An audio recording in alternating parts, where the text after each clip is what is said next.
तो भैया रिसेंटली हिंदी में बोले तो हाल ही में मेरी उम्र की एक गिनती बढ़ गई, पर इस बार उम्र की गिनती बढ़ने से ज़्यादा समय की गिनती कम हो रही है, इस पर ध्यान चला गया। अब ध्यान की अच्छी बात यह है कि भैया ये कभी भी कहीं भी किसी पर भी चला जाता है।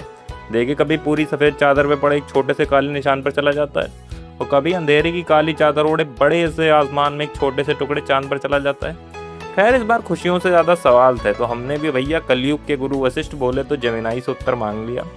जमीनाई ने बहुत कुछ बताया, पूरा ज्ञान दे दिया हमें कि जीवन क्या है, पर मोटा माटी ये बताया कि भैया हम हो गए मैच्योर। मैच्योर होना अपने मूल स्वभाव को छोड़ना नहीं है, अपने मूल स्वभाव को पहचानना है। वैसे तो मैच्योरिटी, सक्सेस ये सब पश्चिमी शब्द हैं, तो इनका सटीक मतलब कुछ होता नहीं है।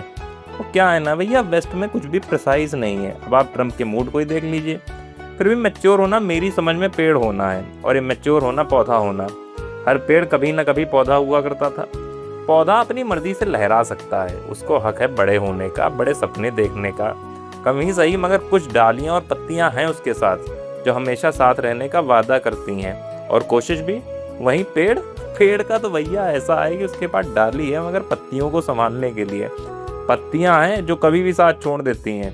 पेड़ पर जिम्मेदारी है लोगों को छांव देने की। तो भैया ऐसा है कि पेड़ जो है वो संतुष्ट है अपने जीवन के संघर्षों से, और पौधा जो है वो खुश है अपने अज्ञान से। जब मैं पौधा था तो सोचता था पौधा ही रहूं, मगर भैया अगर पेड़ नहीं होंगे तो और नए पौधे कैसे होंगे।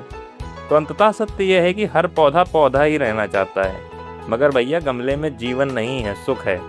सुख है एक माली है जो पानी देता है, ख्याल रखता है, मगर तब तक जब तक उसमें फूल आ रहे हैं।